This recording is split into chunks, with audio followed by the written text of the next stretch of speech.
Yes, and we are back here on YAFFEE Live. You know how this show works. You know who I am. I am Tennessee's voice of reason, Chattanooga's conservative conscience. And we're busy today. There's a lot going on in the Tennessee General Assembly that we have to talk about.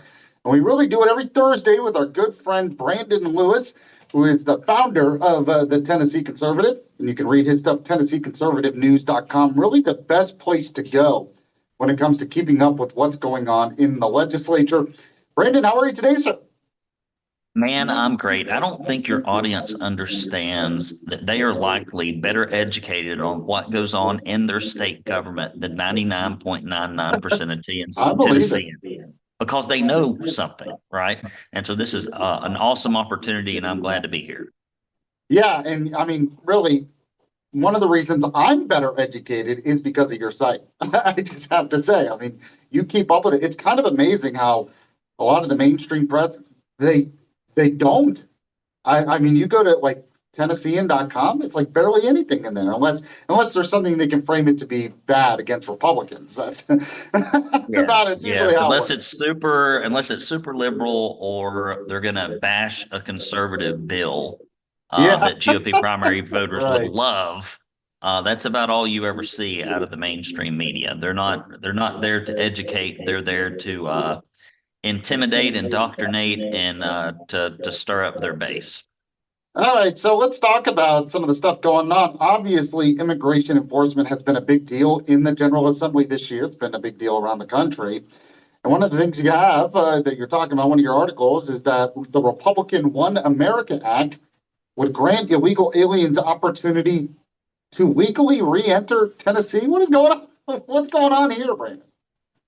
So this is odd to me because Gino Bolso has been remarkably conservative, and I'm sure he probably has a good reason for doing this, and hopefully maybe he'll send in an op-ed rather sharing some details. Yeah. Todd Gardenhire has never met an illegal alien in Tennessee in any way that he did not love. And so this is just a very strange pairing. And on its face, I mean, my all of my alarm bells go off as a grassroots conservative, but then also all of my alarm bells go off as a political consultant. Like, you want to talk about making some hay during a campaign, bill to allow illegals reentry to Tennessee. Boy, that is a killer and a crusher. I would not have signed on to this. You could not have paid me enough to vote for this in committee or to put it on my campaign. I'm just going to throw that out there. But there's a bill sponsored by Gino Bolso and Todd Gardenhire, which would require, this is strange, every person who has resided in the state more than 30 days and is not lawfully present in the U.S. to register with the Tennessee Department of Safety and submit to an interview wherein the department will identify if the illegal alien is eligible to receive a 1 year visa. And so the department is supposed to make a decision within 30 days of the interview. And if an individual is deemed ineligible or eligible, rather, they must leave the U.S. within 90 days of notification. So you're eligible to reenter. Now you got to go home for 90 days. I don't know. This is just weird, I would just say. And they have to stay outside of the country for 30 days. I don't know if it's like a penalty box for even being here, I guess. Maybe they hope that if they leave, they won't come back. I'm not sure. And upon return, so long as the legal alien does not commit a criminal offense, and you and I talked about all of those offenses on our last Mhm. call, 10% of which are violent, and then a lot of other things. But the thing that is so weird is that the bill doesn't specify how the Department of Safety could possibly ensure every illegal person registers, why it only applies to people that have been here for more than a month, or the criteria that they would be using to, you know, look at eligibility for reentry, nor how the state will enforce any of these provisions. And so this is just a weird gobbledygook. I don't know if they're going to try through the amendment process to make this thing make sense, but on its face, it is very weird and it is sending all kinds of mixed signals, in my humble opinion. Yeah, when you were going through a lot of the details there, my question was why? What is the purpose of this? Because, like you said, a lot of mixed signals. Is the purpose to enforce immigration law, or is the purpose to have a way where we can have more illegal immigrants? I mean, you could almost argue in 10 different ways here. I don't know, man. This is very strange. And anytime Todd has his name on anything about illegal immigration, it just makes me think I would not be for it. You know, when we shut down that illegal, our reporting got national news for shutting down that illegal alien center where kids were molested and lost in Chattanooga, right Mhm. downtown. Todd like was never concerned about those kids, never uttered a word about it. But the only thing he was worried about is that people would lose jobs that were running the internment camp for the kids. Like that was his only concern. And so I would, you should be able to call Todd and have him on the show and explain Yeah. this, because his district is right smack dab in your listening audience. But Mhm. this is a puzzler. If it had been him and a rhino, if it had been Todd and Arano, I'd be like, okay, definitely not. But Gino's pretty conservative, so this one's for a Yeah. very odd pairing. Yeah, and I've had Gino on the show before, so I can reach out to him as well and see You'd if he probably can. be more likely to get Gino to come and talk to you than Todd. And I'm just gonna, go Probably. ahead and throw that out there. Probably. Yeah, I'll try for both, but you're probably right on that. Speaking with Brandon Lewis, who is with the Tennessee Conservative, got another story here that has to do with illegal immigration. New legislation proposed would prohibit illegal aliens from professional licensure in Tennessee, which to me seems like common sense. But what do you think? This is this falls into the category of I voted for it before I voted against it, and then I voted against it again.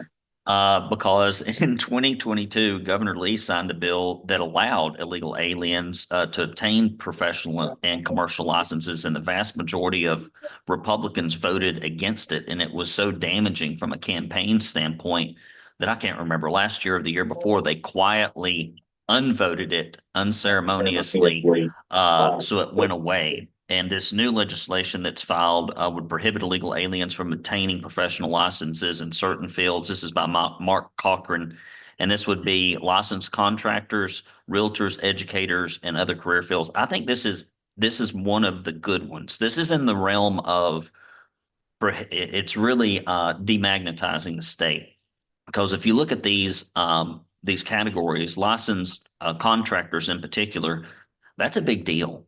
And so I think this is good. And it says Tennesseans have been Yeah, very clear about what they want, says Mr. Cochran. They want enforcement on illegal immigration. They don't want their state as a type of harbor for illegal aliens. And so that is something that I think would really be helpful, because as people are looking, I mean, I run a business that coaches tradespeople for a living. And when you look at the states, you got 50 to choose from. And Tennessee's like, if you're illegal, you can't even get a contractor's license. That's going to keep a lot of them out of Tennessee. Now, will you still have the cash and carry? Absolutely. That's never going to go away in contracting. But I think as your company scales, this becomes a problem. And yeah. so I think that this is a good bill. It's kind of interesting. Every time I talk illegal immigration on the show, I get a lot of people that will text in or will call in and they'll say, we need to enforce the business side. We go after the illegal immigrants, their immigration raid, but we need to, enforce the business side. And they're thinking I'm going to disagree or something. And I'm like, no, I'm with you. I'm 100% with you on that too. We need to have, like you said, policies in place that demagnetize the state so they don't want to come here to begin with. And that's something you and I have talked a lot about, different policies in order to put that into effect. And usually the legislature, they're kind of reluctant to do that, even Republicans. Yeah, well, there's two big groups that really have a remarkable negative impact in Tennessee on illegal immigration. One of them's the Chamber of Commerce, sad to say, and the other one's the Tennessee Business Alliance. And every time there's been anything that might take a dollar out of a millionaire's hand that would make Tennessee safer and better, they rally together because they write the PAC checks that fund the majority of Republicans' campaign coffers and leadership, and they say, "Hey, man, we might cut the corporate teat off." And that's usually gets people's attention. But I think that it's finally risen to the area of concern where they're like, hey, we got to do something or we're going to look bad heading into Mm-hmm. this new election. And so I'm hoping some of this passes, because I would hate you start accumulating real bad illegal immigration votes. That's the best way to get a primary opponent. And it's the best, you're handing your primary Yeah, opponent the best tool to clobber you over the head with. especially this year. I mean, Yeah. especially since Trump was elected and this year, everything going on. Speaking with Brandon Lewis of the Tennessee Conservative, One more story I want to talk about with you that has to do with immigration. There is a bill making its way through that would require immigration checks for local government aid. So talk about that. Well, this is one that Tim Kelly would oppose. He would hate this one because he doesn't want ICE in our community. Yeah, I God don't know if you heard knows. me talking about that earlier, but the Times Free Press had that story where he was basically saying, we're not going to help ICE. Now, he's doing the usual wishy-washy thing where he's not straight out saying we're a sanctuary city. And behind the scenes, they have to help ICE in some ways because of state law. But then he's out there saying, "Oh, well, we're uncomfortable with ICE. We're not helping with immigration enforcement." So I'm sure. I guess Well, you saw that as well. as someone who launched that, basically, this one he will not like because he is the one that launched in Chattanooga that Office of New Americans to basically get services for illegals. For And geez. so this is directly opposed to his Office of New Americans. I'm sure he won't like this, but it's Dennis Powers and Ed Jackson. It mandates that state and local departments report all those who apply for public benefits without proof of citizenship and a legal immigration status to the Centralized Immigration Enforcement Division, which is new. And this would include uh, homeless services, housing aid, public health, which will be a big one, child assistance for food programs, et cetera. And so you'll see, YAFFE, over time that a lot of these bills that start out as in that end up rather as enforcement and mandates start out with data collection because we've been asking, for years that this be cut off, and you'll hear lawmakers say, well, it doesn't even happen. Well, we know that it happens. We know that it happens. And so now, just like the data that we got from the legislation that was passed last year on the crime statistics, now we'll have age statistics, and it'll either be yes or no if it's done properly. And so getting the information first is often the step to making certain that these things stop. As you can see, it doesn't say that you can't grant the aid. It says that you are required to report it, and which is typically, year one and year two. It's if it's reported, then the answer is no. Okay. Okay. Well, that's good. Yeah, and it's funny you brought up Tim Kelly as well because one reason why Chattanooga has to somewhat cooperate with ICE is because of state law. So this is another example. I guess the state has to come in and make sure these local communities are actually enforcing the law because they don't want to do it. They want to help illegal immigrants. So the state's like coming in. It's like, no, no, you're not going to do that in Tennessee. Yeah, and the biggest piece of enforcement in this is the same biggest piece of enforcement in anything, and that is if you're the health department, you say we're not going to do these health checks, or if you're a city funded that has city project that has state funding, and if you don't comply with it, if you get investigated by Scrimeti and he says you're not doing this properly or you're not doing it at all, they can pull state funding. And there's, all the arguments in the world don't seem to sway people, biblical, logical, emotional. But boy, But yeah, the old mhm, greenback, the old almighty greenback is dollar. the strongest argument you can make in almost any situation, and that does change people's behavior. Sad but true. Only got about a minute left, so we can talk about this real quick. But you have a story here on a different topic, where conservative representatives have introduced the Tennessee Anti-Grooming Act to protect children from sexual abuse, and this is Jody Barrett filing this. Yeah, Jody's very conservative. I'm excited about this. Yeah, as you know from reading the Tennessee Conservative, and it's very sad, and it's only the ones we catch. Usually, about every other day, we've got some teacher, coach, administrator in government schools in Tennessee caught molesting and/or doing other similar things to kids. And so essentially, this is to protect minors from sexual exploitation by criminalizing grooming behaviors. I don't know what the language of the bill qualifies that as. And if the offender holds a position of trust, authority, or supervision of the offense and they're caught grooming in some way, it's a Class D felony. If they have a prior conviction, it's a Class C, and it's a Class B felony if the victim is considered mentally compromised, and a Class A felony if the minor is under 13 years of age.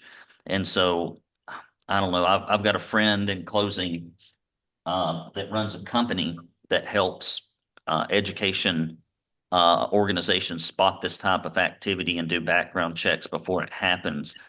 and I'm sitting on a little webinar with them, and it'll just make it makes you very concerned about sending your kids into state-run institutions because the metrics are really ugly, and what gets reported it is not nearly as bad as what happens. You're trying to convince me to homeschool my kids, aren't you? This is your goal today. This is You what and you're trying everybody to do. else, buddy. You and everybody else. I don't, Hey, I don't make the news. I just report it, yeah, and we only get the stuff that ekes to the surface. And right. and when you see people that's like they finally get caught, and you start going down the testimonial trail in court, and it's like this is a long-standing cycle of behavior. Somebody's been an educator for 13 years, and there's this happened, and this happened, and this happened, and this happened, and this happened, and of course we don't even see the not happens. And so that is just a big concern to me. Of course, it could happen anywhere, but typically the government in general tends to be very poor at policing itself compared to Hmm. private institutions and other organizations. But the bigger the organization gets, the more prone this stuff is to happen. And if it's ran by the government, it tends to be even worse. Brandon Lewis, founder of the Tennessee Conservative, joins me every week on the show. Read his stuff, TennesseeConservativeNews.com. Brandon, appreciate it. My friend, we'll talk to you again next week. Later, buddy. All right, there you go. We'll be back in a moment on YAFFEE Live.